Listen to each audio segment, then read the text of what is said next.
American പ്രസിഡന്റിന് ഒരു സ്ഥിരതയില്ലാത്തതാണ് ഒരു ലോകം തന്നെ ഇങ്ങനെ തീ തിന്നുന്നതിന് കാരണം.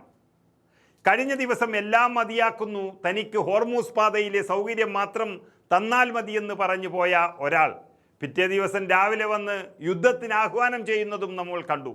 അതുകൊണ്ട് ലോകത്താരെ വിശ്വസിച്ചാലും ഒരിക്കലും ഡൊണാൾഡ് ട്രംപിനെ വിശ്വസിക്കില്ല എന്ന് ഇറാൻ അന്നേ പറഞ്ഞു കഴിഞ്ഞു. ആ കാരണത്താൽ തന്നെ ഇപ്പോൾ പശ്ചിമേഷ്യൻ യുദ്ധം കൈവിടുന്ന ഒരവസ്ഥയിലാണ്. ഇനിയും കൂടുതൽ രൂക്ഷമാകാനാണ് അമേരിക്കൻ പ്രസിഡന്റ് ഡൊണാൾഡ് ട്രംപിൻ്റെ നീക്കമെങ്കിൽ യൂറോപ്പിലെ അമേരിക്കൻ സൈനിക കേന്ദ്രങ്ങൾ മുഴുവൻ ആക്രമിക്കുമെന്ന് ഇറാൻ അതിശക്തമായ താക്കീത് നൽകിയിരിക്കുന്നു.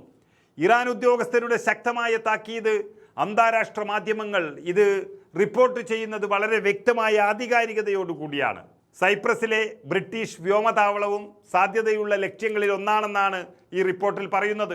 യുദ്ധത്തിൻ്റെ തുടക്കത്തിൽ മാർച്ചിൽ ഈ സൈനിക കേന്ദ്രത്തിന് നേരെ ഡ്രോൺ ആക്രമണം നടന്നത് നമ്മൾ കണ്ടു.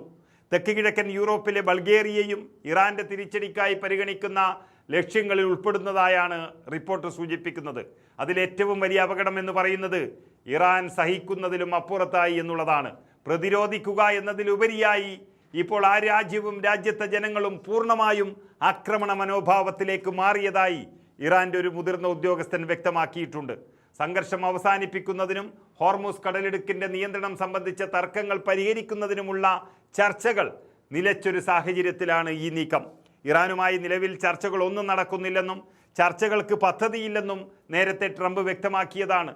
ഇതോടൊപ്പം ഹോർമൂസ് കടലിടുക്കിനെ പുതിയ US പ്രദേശം എന്ന് അടയാളപ്പെടുത്തിയ മാപ്പും അദ്ദേഹം സോഷ്യൽ മീഡിയയിൽ പങ്കുവച്ചു. ഇതെല്ലാം ഇറാനെ പൂർണ്ണമായും ചൊടിപ്പിച്ചിരിക്കുന്നു. അമേരിക്കൻ നാവിക ഉപരോധം തുടരുമെന്നും ഹോർമൂസ് പ്രവർത്തനക്ഷമമാണെന്നും ട്രംപ് അവകാശപ്പെടുകയാണ് ഇപ്പോഴും.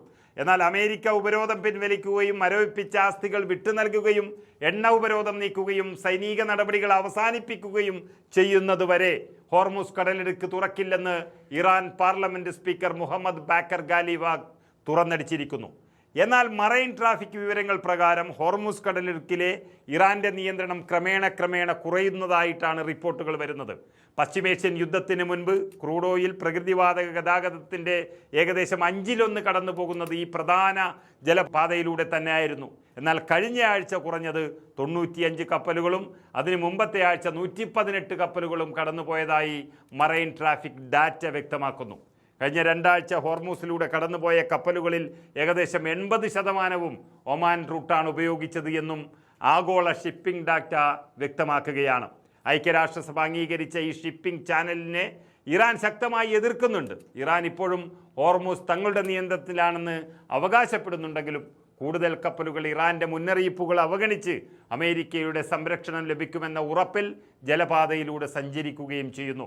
ഏതായാലും എല്ലാത്തിനും ഒരു പരിധിയുണ്ടെന്നും ലോകത്തെ മുഴുവൻ പരിഹസിക്കുന്ന രീതിയിൽ അമേരിക്കൻ പ്രസിഡന്റ് തുടർന്നാൽ കിട്ടുന്ന ആയുധമെടുത്ത് തിരിച്ചടിക്കുമെന്നാണ് ഇറാൻ ഏറ്റവും അവസാനം താക്കീത് നൽകിയിരിക്കുന്നത്.